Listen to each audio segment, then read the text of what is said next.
हमारे पहले उपायुक्त महोदय साहब थे बैरवा साहब, तो हमारे को तब भी इनके साथ बुलाया था हमारे को वहाँ पे मीटिंग के लिए, और वहाँ पे कोई एजेंडा सेट नहीं था। ये मिस्टर श्रीवास्तव ये हैं वहाँ जीएम साहब, ये भी थे।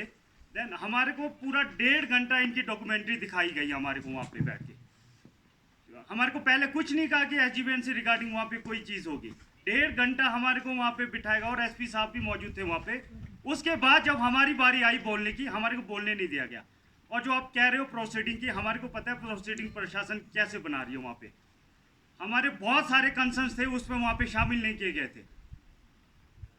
मतलब ये दिखता है, वही हम आपसे सवाल कर रहे हैं। ये जो डिपार्टमेंट्स बैठी और जो आप मॉनिटरिंग कमेटी की बात कर रहे हैं, वो तो भंग हो चुकी है।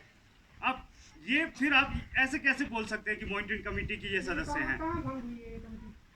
आपके सामने अखबार में क्या रैली भूल गए आप सर? ये मॉनिटरिंग कमेटी जो गवर्नमेंट का अगर लेटर पढ़े आप, एडिशनल चीफ सेक्रेटरी पावर, उनके लेटर हमारे ग्राम पंचायतों से भी लेटर आया होगा कुछ, संघर्ष समिति नाम की, वो चीजें आप लोग बोलोगे नहीं? जो मॉनिटरिंग कमेटी के जी सर, ऐसा है, प्रधान जी भी थे। हमें मत ना बुलाया जाए, हम नहीं बुला रहे हैं उनको। ये तो हमें बड़ी खुशी हो रही कि पूरे प्रशासन हमारे जिंदगी में आए हैं। हम आपका सम्मान करते हैं, और मैं आपका भी सम्मान करता हूँ। तहसीलदार साहब थे नीचे जब हमारे वो बात आई, उससे मैंने साफ साफ कहा था पुलिस वालों से कि कृपा करके पुलिस वाले पूछिए इनसे कि आपके पास कागज है कि नहीं है। कोविड का तो पूछो, कोविड का नहीं पूछ रहे वो। मैंने कहा अगर इनको परमिशन है सरकार का बनाने के लिए, हम साथ करेंगे, हम लेबर का काम करेंगे। वही नहीं पूछते पुलिस वाले, तो किस पर विश्वास करें? पुलिस तो हमारी है तहसील की, तनख्वाह तो हम देते हैं इनको जीएसटी के थ्रू। तो उसके बावजूद ये खड़े इनके साथ थे वहाँ जाके। मैंने ये कहा कि आपको वहाँ न कि यहाँ रहना चाहिए, बीच में रहना चाहिए। इन्होंने आधा घंटा कोई जवाब नहीं दिया। उसके बावजूद इन्होंने कहा कि हम पेट्रोलिंग में थे, अचानक पहुँच गए, वही मान लिया मैंने। मगर हम चले गए पूरा 2 घंटे के बाद, इन्होंने पुलिस वालों ने पूछा ही नहीं इनसे कि अब कोविड का कागज है कि नहीं है, आप कहाँ के हो, ये भी नहीं पूछा। और इनके पास कुछ कागज है, प्रशासनिक कागज है, या सरकार का है, या जनता का है, या किसी हाई अथॉरिटी का है, उस कागज ही नहीं, पूछ नहीं रहे पुलिस वाले इनसे। इससे होता है, मैं सुनने दोस्तों सोचता हूँ घर में भी होता ये कि युवाओं के जहन में राष्ट्र के प्रति एक भावना दूर हो जाती है। ये बहुत बड़ा गंभीर मसला है। ये सीमांत क्षेत्र है, युवाओं को साथ लेके चलने का है, और प्रशासन का दायित्व बनता है कि लोगों को दिमाग में गलत बातें नहीं जाए। क्या कहते हैं, प्रोजेक्ट की बात तो दूर की बात है, इस तरह के वातावरण से हमारे युवा बहक न जाए। चीन नज़दीक में है, वो हमारे युवा पर नज़र रखा है। मैंने एक बोलिए लिखा, बांटूंगा मैं। यहाँ मुख्य मुद्दा देश हित की होनी चाहिए, सरकारों की नहीं होनी चाहिए, प्रशासन की नहीं होनी चाहिए, और कंपनी की तो बात बहुत दूर है। सरकार और प्रशासन ने देश में क्यों नहीं सोच रहा? हम देश हित में सोच रहे हैं। हम भाषण में हमने कुर्बानी दी, शासन में कुर्बानी दी हमने, उसमें हम याद हमारे सेना का क्या हाल है। मेरे पिताजी सनातन सिंह को सर्टिफिकेट मिला हुआ है दलपति का, लड़े हमने चीन से। ये भावना कहीं खत्म ना हो। देश के लिए ये खतरा बहुत ज़्यादा है, राष्ट्र के लिए ये खतरा बहुत ज़्यादा है। सरकार तो 5 साल के लिए कॉन्ट्रैक्ट पर चल रही है आजकल, क्या कौन सी बड़ी बात है सरकार की? ये बहुत बड़ी बात है। हमारे युवा देश और राष्ट्र के लिए कहीं उनके दिमाग में गलत जैसे हो रहा है। अभी कह दिया कि एक रात पहले आके पुलिस ने कह दिया कि आप तो एंटी एलिमेंट्स हो।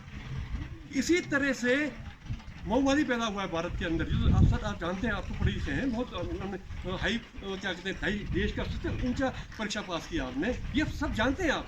मगर जानते हुए भी ये बातें पता में रखा जाता है। तो हमारे हिमाचल के अंदर शांति है, उस शांति को बनाए रखना हम आप सबका दायित्व है। पॉजिटिव बात है, दूर की बात है, पहला ये जरूरी है।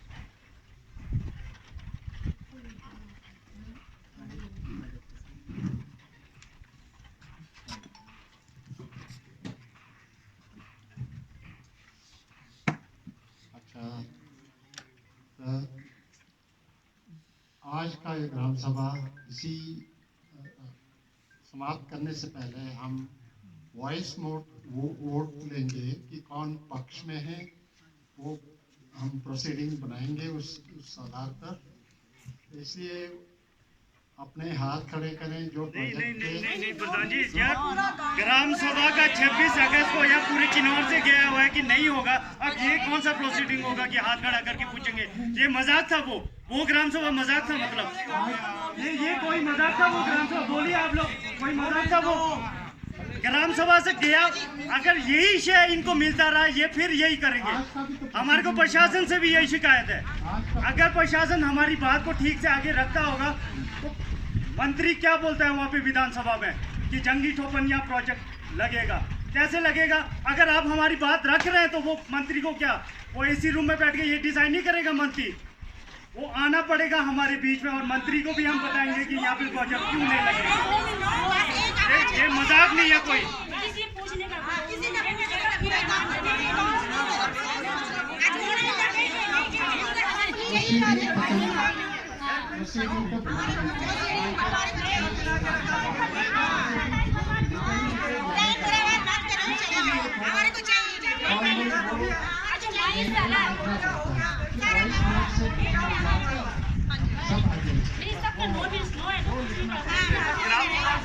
ऑलरेडी ना तो हो चुका है, तो इसे कुछ नहीं कर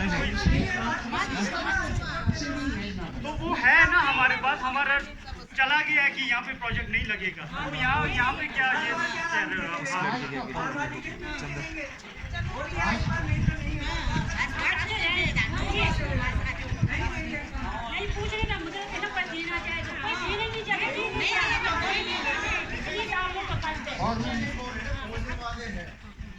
वो कंपनी से क्या लाभ होगा, हमारा नुकसान ही हुआ है।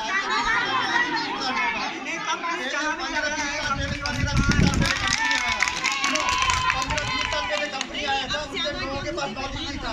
आज के युवाओं के पास इतना नॉलेज है, वो पढ़े लिखे हैं, उनको पता है अगर पढ़े लिखे हैं इसलिए पढ़े हैं, हम देश को योगदान करते हैं। देश के नहीं लास्ट में ना ये ना एडीएम साहब नहीं एक बार जैसा एडीएम साहब को यहाँ बोलना पड़ेगा जैसा, एक बार रुकना, एडीएम साहब को यहाँ बोलना पड़ेगा क्योंकि हम यहाँ पे सिर्फ हाइडल प्रोजेक्ट की लड़ाई नहीं लड़ रहे, हम अपने अधिकारों की लड़ाई लड़ रहे हैं। इनको इनके कान में ये बात आपको खड़े होकर यहाँ बोलना पड़ेगा कि हमारी क्या अधिकार है और ये प्रोजेक्ट यहाँ पे क्यों नहीं लग सकता। ये आप आज आपको यहाँ खड़े होकर बोलना पड़ेगा, है ना। प्रशासन में बैठे हैं हमारे लिए, आप खड़े होइए और बोलिए पैसा कानून क्या बोलता है, FRA 2006 क्या बोलता है, बोलिए आपको बोलना पड़ेगा। और इनको ये बोलना पड़ेगा कि इनको अगर ये हमारे ट्राइबल एक्ट हमारे उसके खिलाफ ये इस तरह के करेंगे तो इन पे होनी चाहिए कार्रवाई, क्यों नहीं होती इन पे कार्रवाई। ये देखिए कैसे बेशर्मों की तरह बैठ के यहाँ पे पूरे किन्नौर को खा गए तुम, शर्म है नहीं तुम्हारे को। तो आने का मतलब ही नहीं, हम